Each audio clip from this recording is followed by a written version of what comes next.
Thief package of Hench Clan Burglar, the Blink Fox. But no, this deck doesn't have Leroy Jenkins, for example. Generate pressure from those lackeys, and sometimes that's an immense amount of damage from hand. Sometimes that's ways to generate. Anticipates Rogue not being very popular. Even if Rogue was popular, still going to be around Spirit of the Shark and things that put pressure along those lines. But, for example, Togwago Scheme here.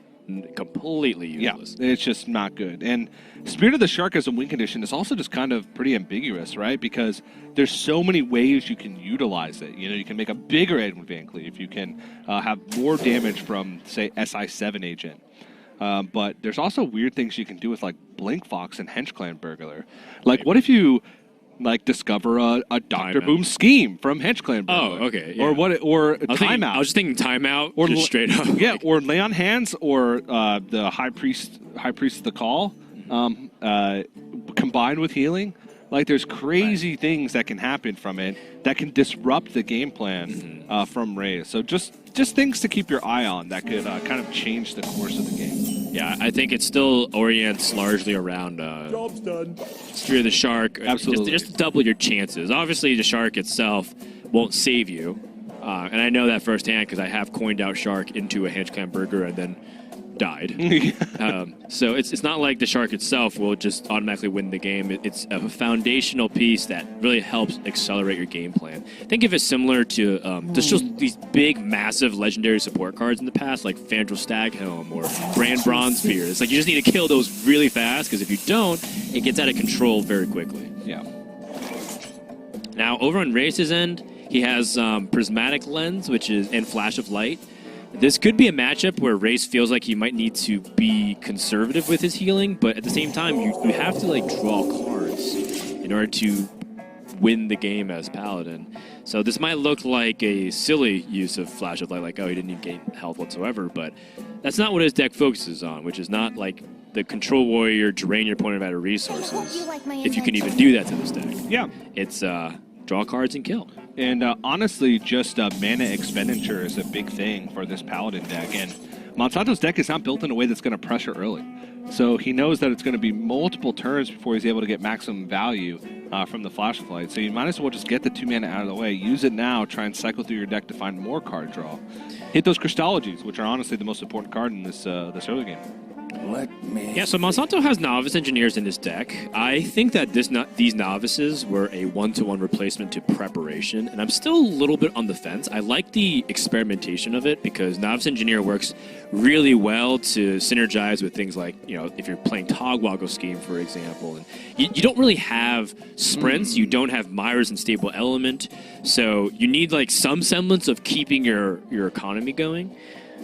That being said, it does feel like this deck still wants to capitalize on big tempo swings, right? You have Van Cleef, like you mentioned, and you have all these other expensive cards you could pick up with Blink Fox and Hench Clan Burglar that I often still find myself missing a discount with Preparation, even though it's been nerfed. Yeah. So I'm still a little bit on the fence, but I want to see if Monsanto can show me exactly why Novice is really important. And I guess it already kind of has, because if he had Preparation instead of Novice, his hand would be really awkward already. Yeah, since he draw both early on. Right, because if he had 0 mana, perhaps his hand doesn't do anything. Yeah, and if you look at just the way the deck's constructed nowadays anyway, there's not that many things you can even prep, right? Prep, Walk the Plank, not great. Vendetta is just activated already by having a card from an opposing class. So right. It's Prep Sap, Prep Eviscerate. Those are the only two things. And I don't think this deck is designed 100% around tempo. It's designed to kind of go a little bit longer than previous iterations of Rogue and kind of go for those big power turns with Spirit of the Shark. So I can see why the prep's been. Yeah, the logic checks out. It does. And the tempo still exists in this deck, right? Because the Underbelly Fence comes out as a 2 mana 3/4 for the big swing. You still have Backstab and, like you said, all this other stuff. So it's more of a faster variant of a mid-range deck. You could still call it a tempo rogue deck.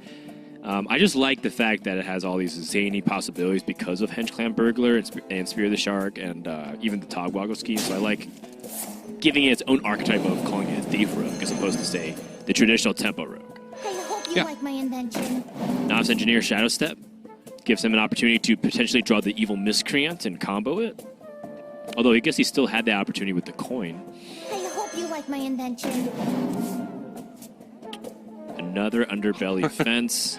I think at this point he's going to be at 10 cards next turn. He can still play his Evil Cable Rat and not overdraw.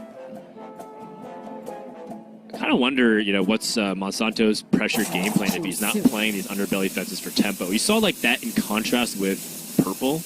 Purple was playing against the OTK Paladin. Was like, I have to play like Ooze instead of like the Antonitis, right? Yep. I have to like set up some like the Sorcerer's Apprentice in order to try to pressure my opponent. And Monsanto clearly understands that.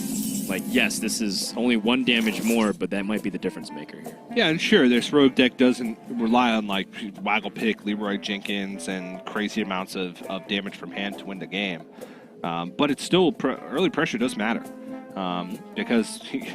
There's no weird win condition like this Paladin deck where you can deal 25 damage in a single turn with just that combo that you cycle through. You still have to kill them, and even though you can find creative ways and you can do weird things, early chip damage does add up over time.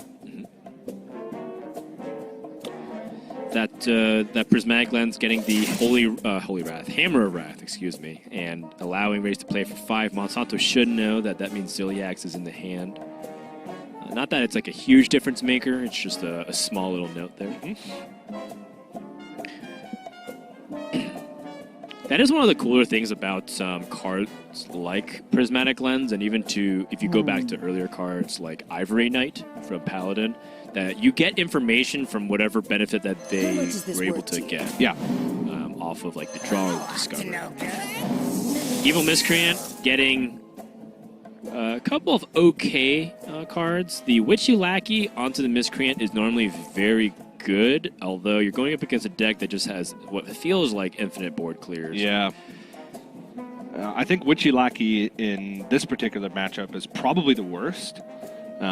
Kobold Lackey is decent because combined with Spear of the Shark, it's like 4 damage burst from hand for 1 mana. The Spell Lackey is by far the best because that just, especially in combination with Spear of the Shark, getting to discover 2 spells is amazing because that can add up to way more damage than Kobold Lackey can do. Special shout out to the Goblin Lackey just because that's also burst. With Spear of the Shark, that's 2 damage that you can add on. Yes. But that's kind of down there with Witchy Lackey is the 2 that you really just don't want to see. My favorite clutch moments are utilizing Goblin Lackey to go for the buffs with the Shark. Shark trades in, and then do some other like evolve shenanigans with the Witchy Lackey. Yep. To regain some of that board tempo.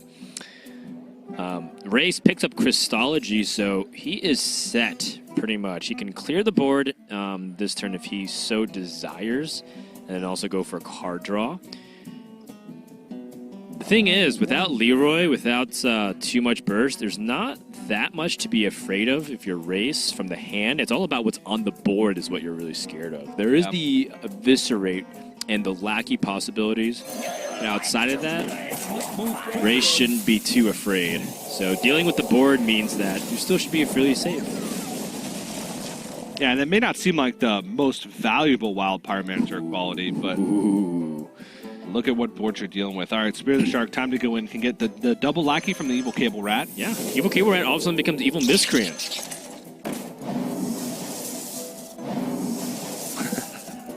Goblin Lackey and Witchy Lackey. I swear that Spell Lackey is... It's not an equal chance for all these Lackeys, Dan. Spell Lackey just... Could be like 5% chance to get a Spell Lackey. It could be just me, because yesterday I was getting nothing but Ethereal Lackeys, but I lost anyways because I was like so greedy. Enjoy it while it lasts. Just picking like 8 sprints. Well, like I was playing with Admiral next to me, and like we just kept picking more value options because we were going up against a slow deck. We were going against like Warrior, and we just lost on tempo because we just got so greedy that they played Dr. Boom Magias, and we just got... I think it's almost always correct to go for aggressive options, but... This is such a nice draw here from Rase. Before, he didn't have an opportunity to deal with Spear of the Shark, and now he does. However, he will have to part ways with his second Pyromancer in some capacity here. Well, he could do it with Blood Mage Thalnos. That's Blood Mage Thalnos. No, that makes perfect sense there. Yeah. That's really nice, too. Yeah, it's... because it also puts additional card draw on the board, so... Right. He's sitting pretty. Doesn't help his breakpoints. He still needs to find a way to get that additional damage in, but Rogue outside of Ziliax doesn't have a way to heal, and Rase does have a True Silver Champion in deck, plus double Hammer Breath. So he's got ways to get Monsanto down below, or to 25 health or below. But this is... Monsanto just can't get anything going. And look at the far left of his hand. Vendetta, Walk the Plank, Sap, Backstab. None of those cards are useful in this matchup. Sure, you can backstab a Blood Mage Thalanos, but that just kind of helps Rase along with his game plan. High Priest of Khan.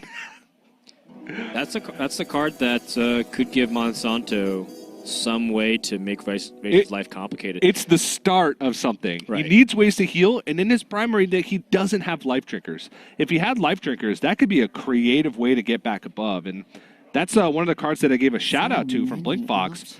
You know, let's say he picks up another Blink Fox and gets Lay on Hands. All of a sudden, that makes Race's job much more difficult to try and get him down to that 25 health. Yeah, or even just evolve minions into lifesteal with Witchy Lackey. I mean, he does have Ziliax in the deck, so he'll have to wait to get to that point. Maybe Monsanto doesn't even want to take extra damage, right? Like, maybe he doesn't dagger down the Thanos because he doesn't want to go to 25. Yeah. If he doesn't see any if he doesn't see any way to heal the rest of the game, he's effectively at the Holy Wrath range. Yeah. That's why I like this backstab here.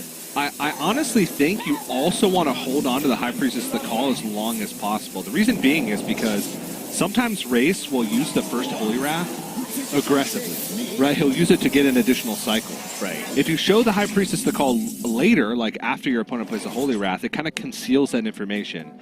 Now, the downside of that plan is that you're just not getting a 3-4 on the board in a match where you're probably going to have to win, and you're also just kind of unlikely to get more healing. Outside of Ziliax, like you need the second Blink Fox to hit a healing card in Paladin, and probably even more than that. So I'm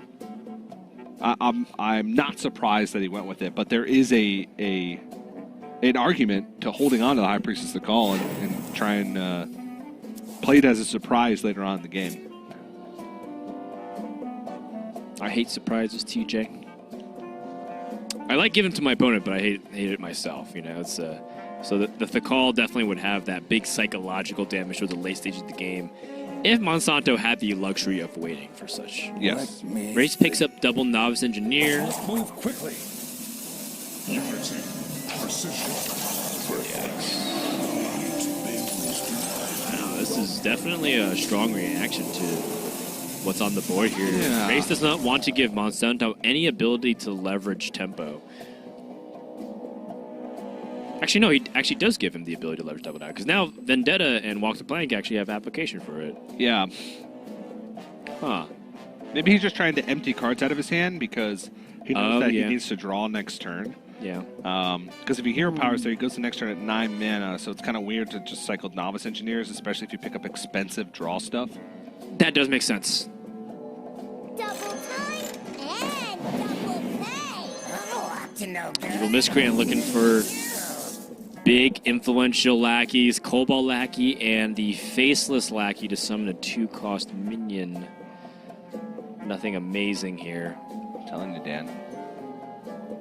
Daryl Lackey doesn't exist. It does, just I guess not for you. That's 6 lackeys this game, and none of them are ethereal lackeys. It's my conspiracy theory of the day. I'll believe it with more each passing turn, it feels like. Well, he's got one more evil Cable Rat in the deck, and that's his lackey generation, so... Right, which is also important to note if he ends up finding a way to utilize High Spear and Togwoggle. Togwoggle, of course, having a treasure for 3 mana, making Preparation Nerve hurt a little bit more, but another use case for that card. I hope you like my invention. Second equality. One of the defining things about Race's deck is that double equality compared to, say, the Humilities that are in Just Saying's deck. Yep. Crystology should pick up the Acolyte of Pain, and I think that is the final remaining 1 attack minion in the deck. Yep. Has played Crystal Smith Kangor, Blood Mage Thalanos. Both Novice Engineers, obviously, they're on the board.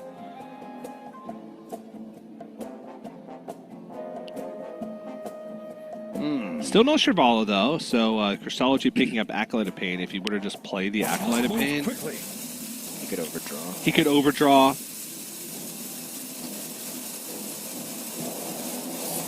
He's going to dump a Shrink Ray. He's got second Shrink Ray plus second Equality, so... It's interesting.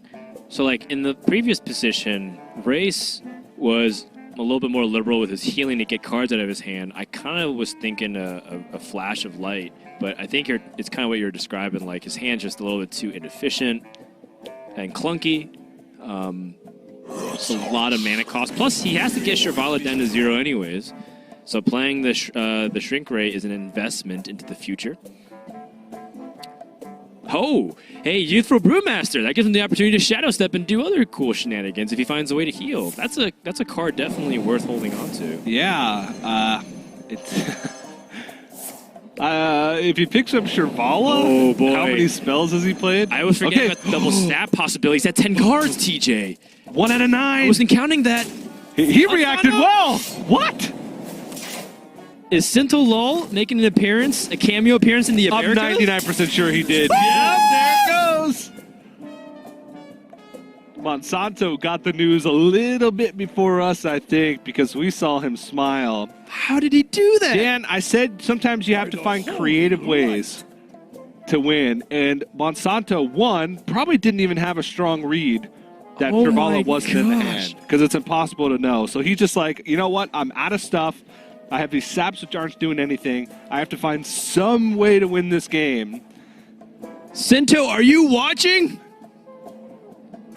Probably not. He's playing an Open Cup right now as we speak.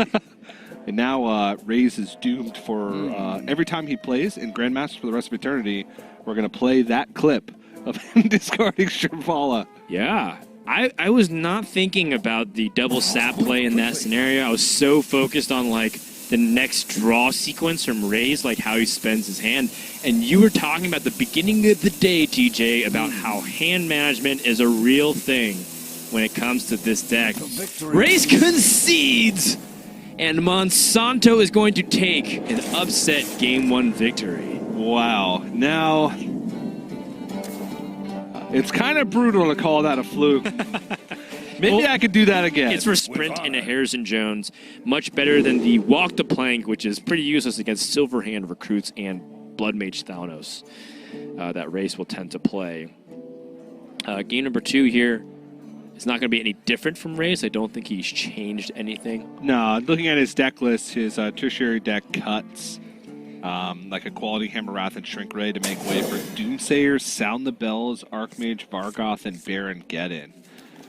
That seems like a way to handle token-style boards. So maybe Murloc Shaman or Token Druid. And then, of course, his secondary deck has the Undertaker, Mechanical Whelp, Egg, and Immortal Prelate package, which is to handle Warriors.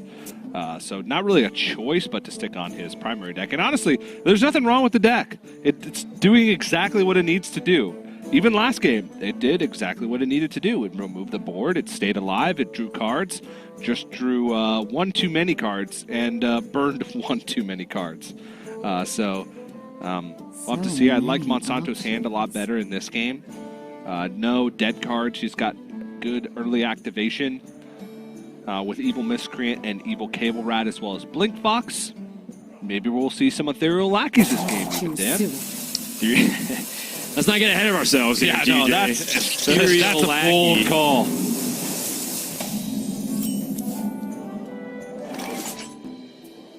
Don't worry, I'm not going to gaslight you. You're not crazy, TJ. Ethereal Lackey does indeed exist. Prove it. Show someone who doesn't play Hearthstone this match and tell them, I promise, there's a fourth Lackey. Or even a fifth Lackey in this case. Yeah, I mean, there is a fourth Lackey. You are correct. We saw Faceless Lackey 1. Yeah, we saw Faceless Lackey, Lackey. Goblin Lackey, Kobold Lackey, and Witchy Lackey. Yeah. The last one that's missing. Ethereal. The Green Power Ranger, if you will. Yeah. It's the Ethereal Lackey.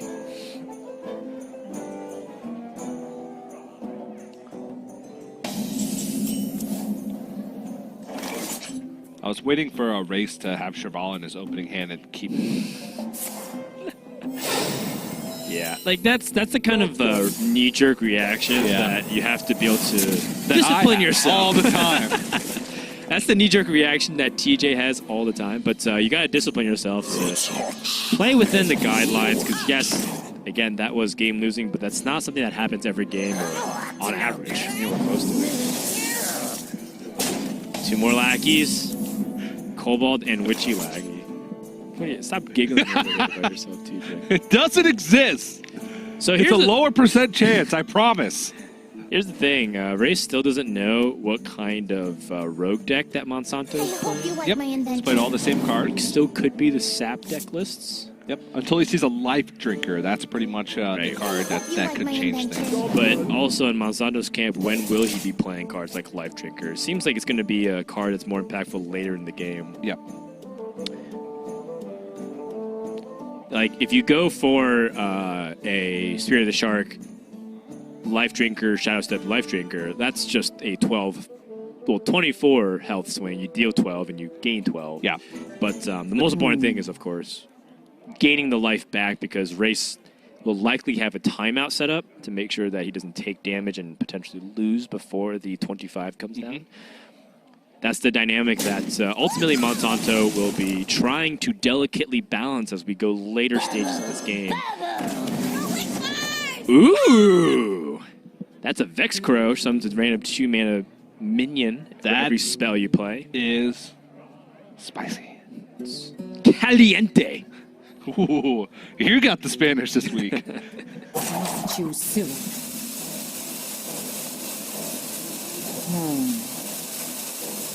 Another Miscreant. I was thinking about some ways for him to play a spell here. Witchy Lackey and the Faceless. Starting to get awkward. Huh. So I was anticipating him maybe going for another Witchy Lackey, but this is coming up at turn 5, so he knows that there's a strong possibility of Rase doing some kind of shenanigans to the board, because Shrink Ray is a possibility. So even if he did evolve the... Let's say he did evolve the Evil Miscreant, if it became the ideal scenario, which is like, 4 mana 7/7 or something. Yeah. It would just go down to a 1/1. Yeah, but this is awkward for Rase, because if he Shrink Rays, then there's a possibility for essentially free reload from Monsanto with Vex Crow. Now, it's only 2 minions, and they're only 2 drops. But he pushes 5, summons 2 more 2 drops. You kind of have to react, because you can't afford to take 10-ish damage each turn beyond that. So I'm curious what Rase, how Rase is going to react to this. And hand management is a thing. Like Prismatic Lens, not playable. Right. Flash of Light, what do you play after that? A timeout? Like, there's all these things that have to go through your head when playing this deck. I mean, the main part is just managing your own game plan, not even worrying about your opponents. Right. Yeah, I think the Shrink Ray is because Rase has to get it out, and I'm starting to really see the big differences in how Saiyans deck list works compared to Rase. Saiyans has a lot more fluidity to it because he has more 1-mana cards. He has more 1-mana, 2-mana cards compared to Rase, who has True Silver Champion, which is a 4-mana weapon, Acolyte of Pain, 2 Equalities, and extra Hammer of Wrath. Yep. Those just are more mana crystals that he needs. Saiyan has 2 Humilities, a Blood Corsair, a Loot Hoarder. Things are very lean and mean, which helps him get things out of the hand much more efficiently. And I'm going to make a call here, Dan. I don't like Acolyte of Pain in this deck. The more I'm seeing it, the less I like it. I was playing around a lot with it. I was playing Race's deck list specifically, and I cut it very fast for a Loot Hoarder. Even though you don't pick it up from Crystology and you have 1 less Crystology hit, I just still feel like, because you're spending a card to draw a card, it's a 1-to-run replacement outside of Acolyte of Pain, which you're not always at 8 cards with this hand, with this deck, it feels. Right. And so playing Acolyte of Pain is always a risk unless you have everything that you need. And honestly, there's a lot of cards in this list that are very core. Like you can maybe burn a Novice Engineer, and that's pretty useless in the late game in consideration, but Hammer Wrath may be needed to get your opponent to 25. Shrink Ray, Equality Activators, Consecration, all those are very useful. So the more I played with it yesterday, I cut it after 3 games. Obviously, Race has tested more, but... I mean, and it could be one of those things that it's important to note, these players did not have that much time to test. The patch dropped on Tuesday, and they have to submit on Wednesday. Pretty much Wednesday. It's Thursday at 4 a.m. Yeah, Thursday morning. Yeah. But for the Americas players, it might as well just be a very late Wednesday. For Rase, it's a little bit later for him because being in Brazil. 7 a.m. or so. Yeah, I think he said it was 8 a.m. Submission time for him, but still, you're pulling an overnighter in order to get that extra 8 hours of prep in. That doesn't seem like good for your mental health, honestly. So many options.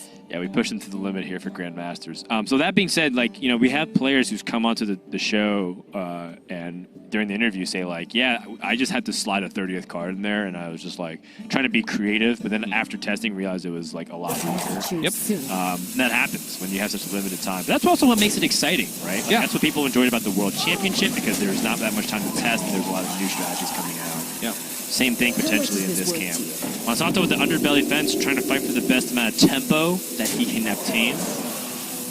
With 10 damage coming in, this is no longer something that Rase can take very casually. This is a lot of damage. Monsanto didn't even play the SI7 agent. Yeah, I think he's just holding on to damage. He's going to try and set up Spirit of the Shark and then just do nuts things. Spirit of the Shark, if it lives for a turn, he then goes Life Trigger, which is 6, SI7 Agent, which is 4, and Kobold Lackey, which is 14. That's just what's in his hand now. Sprint can help him pick up more. He's got another Evil Cable Rat still on the list. He's got another Life Trigger. So that total can get up there. He's got 2 Eviscerates. So, I've been killed from, even just last night, I was killed from 21 on turn 9 because I left a Spirit of the Shark on board. Playing this very deck against a similar one that Monsanto's playing. So it's possible. It's definitely possible. And you never expect it. You're like, I'm at 21. I got a couple minions on board. What can he do? I'm not going to time out here. I wonder. Turns out, a lot of stuff they can do. Yeah, it's true. And Rase in response might have to just utilize that second Shrink Ray in this position with the Pyromancer. It's very mana efficient. He still has Equality Consecration, so he can utilize that on 8 if the board gets really big.